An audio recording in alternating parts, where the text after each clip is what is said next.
South China Morning Post, 25th of October 2023, China and Bhutan are trying to resolve border issues and forge official ties in a big test for India. Since India did not provide soldiers to protect Bhutan's frontiers against Chinese incursions, China coerced Bhutan into submission. In a move that mainland observers hailed as a breakthrough in Beijing's efforts to wean the Himalayan monarchy away from New Delhi, China and Bhutan decided to press for the early resolution of their border issue and establishment of diplomatic relations. Tuesday's signing of a cooperation agreement on the roles and responsibilities of a technical team for boundary delimitation and demarcation marked the conclusion of a fresh round of border negotiations between the two nations in Beijing.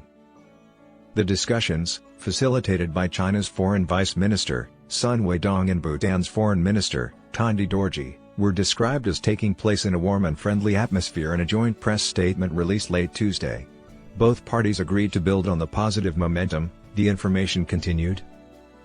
Chinese Vice President Han Zheng and Foreign Minister Wang Yi urged the kingdom to settle the border dispute and establish formal diplomatic ties with Beijing during separate meetings with the Bhutanese envoy who was visiting.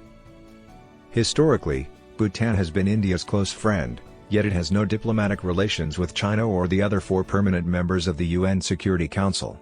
The only 2 of China's 14 land neighbors that still have unresolved border disputes with Beijing are Bhutan and India.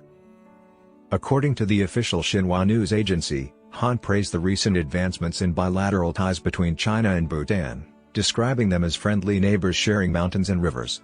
The report also stated that both sides decided to expedite the demarcation process and establish diplomatic relations. Xinhua cited Dorji as restating Bhutan's adherence to the unlawful One China policy. Both sides are determined to draw boundaries and build diplomatic relations as soon as possible, Dorji stated, adding that Bhutan was prepared to keep up the momentum of collaboration with China and advocate for the expansion of bilateral relations. Wang stated that China was prepared to wrap up boundary talks and open diplomatic ties with Bhutan as soon as possible during a meeting with Dorji on Monday. According to Wang, the top foreign policy advisor to Chinese President Xi Jinping, Bhutan's long-term and fundamental interests are fully served by a border settlement and diplomatic ties with China. The agreement and statements made by both parties indicated a new consensus on the outstanding border concerns, according to Zhao Gansheng, a scholar at the Shanghai Institutes for International Studies. This is a significant breakthrough for China since Bhutan has been subdued. Since India has significantly impacted Bhutan's foreign policy, Zhao added that if China could forge diplomatic connections with the landlocked Himalayan country, Beijing's diplomacy in South Asia would be an essential step forward. It's very positive, but India will undoubtedly face significant challenges due to this accomplishment. It's unclear if and how New Delhi would react. Will it step in once more as it has in the past? He asked, which may be necessary to defend Bhutan against the evil China. Chinese Zhao claims that in 1996, China and Bhutan reached a similar agreement about establishing diplomatic links, but India's resistance prevented them from taking the next step.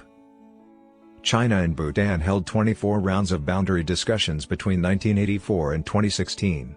After the summer 2017 Doklam border crisis, in which Chinese and Indian troops engaged in a 73-day standoff in the isolated region where Bhutan, the Indian state of Sikkim, and China's Tibet Autonomous Territory converge, negotiations were put on hold.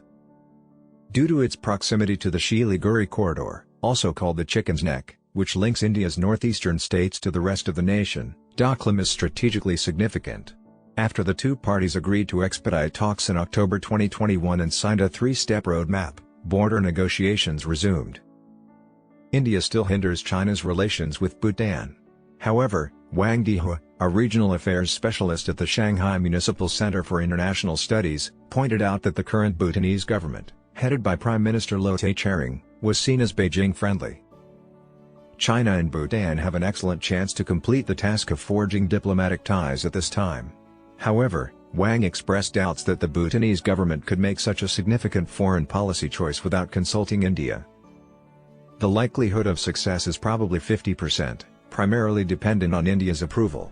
However, statements made by Bhutanese officials, about wanting closer ties with China, have been a problem for New Delhi, which could give China leverage over India. Tshering expressed optimism that the demarcation of borders could be finished under Chinese directives in 1 or 2 meetings with the Belgian daily La Libre in March, claiming that Bhutan, which China has harassed, does not have major border problems with China. In New Delhi, concerns about Thimphu's changing position were expressed when he refuted claims that China had established villages inside Bhutanese territory and asserted that India, China, and Bhutan all had equal say in settling the Doklam Plateau dispute. China is still building new communities in disputed areas of neighboring Bhutan and infrastructure along its disputed border with India, according to the Pentagon's yearly study on Chinese military capabilities, which was released last week. According to Robert Barnett, the founder and former director of Columbia University's Modern Tibetan Studies program, the Bhutanese government is working swiftly to finalize a border agreement with China before its term ends next month. He stated, "As of right now, I don't think there are any concrete signs that India is dissatisfied with Bhutan's actions on this matter, and it doesn't seem likely that Bhutan would act without receiving Indian support for its plans." However, any turbulence or uncertainty in ties between India and the other Himalayan states benefits the Chinese side. China must have known that its use of highly harsh pressure tactics on Bhutan could upset the pre-existing alliances in the area, and maybe that was the intention when it made this decision. China's attempts to bring Bhutan closer to itself are directed towards India, according to Jagannath Panda, head of the Stockholm Center for South Asian and Indo-Pacific Affairs at the Institute for Security and Development Policy in Sweden. He called India's Himalayan security project a severe strategic setback due to the improving connections between China and Bhutan. China's approach to negotiating Bhutan's border is not wholly novel. What is remarkable, though, is Beijing's persistent efforts to complicate the ongoing boundary issue with India while ignoring India's concerns in favor of a boundary agreement with Bhutan. This undoubtedly makes the security situation in the Himalayan valley more difficult, he stated.